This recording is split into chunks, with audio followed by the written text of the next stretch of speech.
vamos a examinar y a referirnos a un tema muy importante como es el relacionado con la prisión preventiva, una medida cautelar de aseguramiento personal que lesiona y fractura un derecho fundamental como es el derecho a la libertad, seguramente después del derecho a la vida, el más importante derecho constitucional.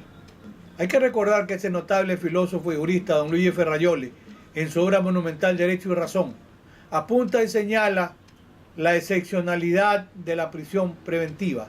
Como él dice, debe ser una medida de última o de extrema ratio.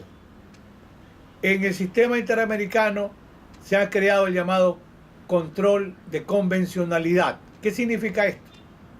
Un constitucionalista muy destacado como es el profesor Néstor Pedro Sagüez nos ilustra con algunos trabajos y él dice, y es verdad, el control de convencionalidad aparece por primera ocasión en el caso Almonacid Arellano versus Chile y puede ser condensado de la siguiente manera: los jueces de cualquier país, y para este caso la órbita latinoamericana, tienen la obligación ineludible de respetar la Convención o Pacto de San José, que le dice al juez que, por ejemplo, la medida cautelar privativa de la libertad debe ser el último recurso y debiera dictarse o podría dictarse cuando no haya otras medidas sustitutivas, tema al que ya nos vamos a referir. Y además, los jueces están obligados a respetar el criterio que tiene la Corte Interamericana a través de sus sentencias, porque las sentencias tienen carácter vinculante no solo interpartes, entre el Estado y la persona que reclama, sino además efecto erga omnes, o sea, para todos los casos que se presenten en el futuro. Ecuador tiene un pésimo precedente en el sistema interamericano de violación permanente a la garantía del derecho a la libertad. Caso Suárez Rosero, caso Daniel Tibi, caso Chaparro Lapo y otros. Incluso en el caso Suárez Rosero, un notable académico ecuatoriano, Ernesto Albán Gómez, fue convocado como experto y dijo algo que lamentablemente se mantiene vigente. Hay un abuso institucionalizado en el Ecuador con respecto a la prisión preventiva. Es la medida cautelar de primera mano.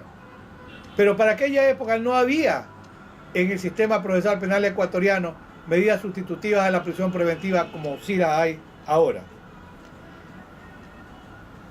Sobre el tema de los fundamentos para dictar una prisión preventiva.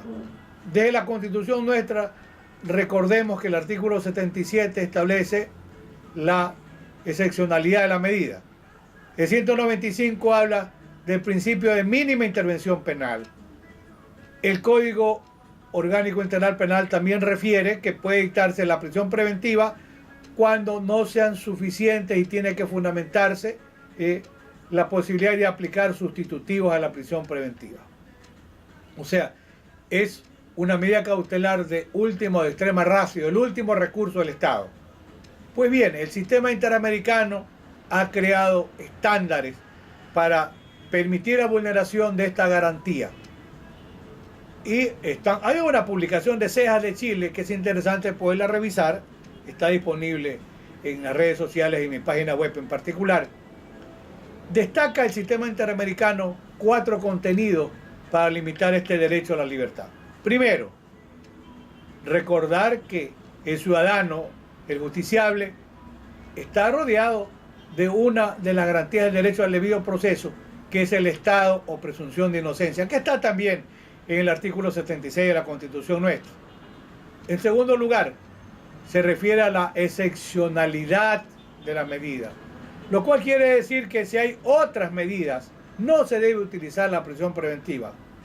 Otro de los estándares es la necesidad de la medida. Y la necesidad está señalada también en el Código Orgánico Integral Penal, y lo recoge la doctrina con juristas como Julio Mayer, que hablan de la necesidad, ¿para qué? Para impedir la fuga, que es igual al aseguramiento del imputado al proceso, y la otra situación que amerita la necesidad por razones de política criminal es tratar de impedir que el justiciable de alguna manera pueda oponerse, pueda tratar de obstaculizar el proceso de investigación. Y finalmente el otro componente es el criterio de la proporcionalidad, tomando en consideración que la prisión preventiva es una afectación muy grave al derecho a la libertad y consecuentemente debe ser el último recurso y no el primero. Pero hay que agregar algo más.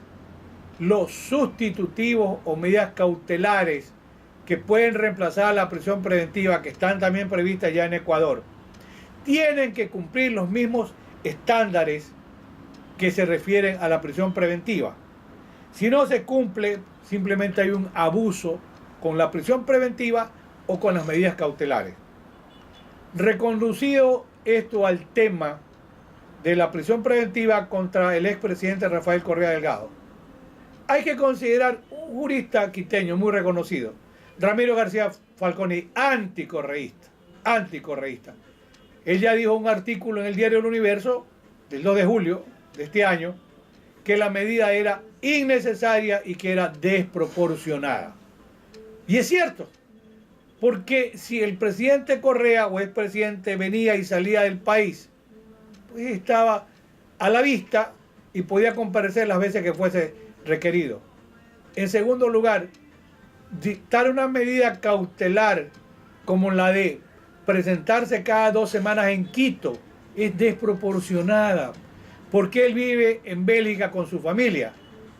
Y algo más, el titular de la acción penal es la Fiscalía, y la Fiscalía, de acuerdo con el principio dispositivo, pidió la medida cautelar en Bélgica, no en Ecuador.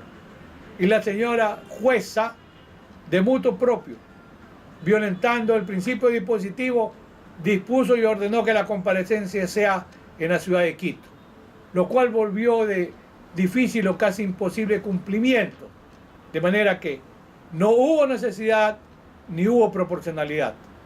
Lo único que se buscaba, y eso es incuestionable, es que al no ser posible el cumplimiento de la comparecencia en Quito, se pueda dar paso a una prisión preventiva, que igualmente no era necesaria y no es necesaria, ni tampoco es proporcionada, tomando en consideración la grave afectación que significa el derecho a la libertad. Concluimos y con suficientes argumentos sosteniendo que hubo un exceso, un abuso de poder en la prisión preventiva contra el expresidente Rafael Correa.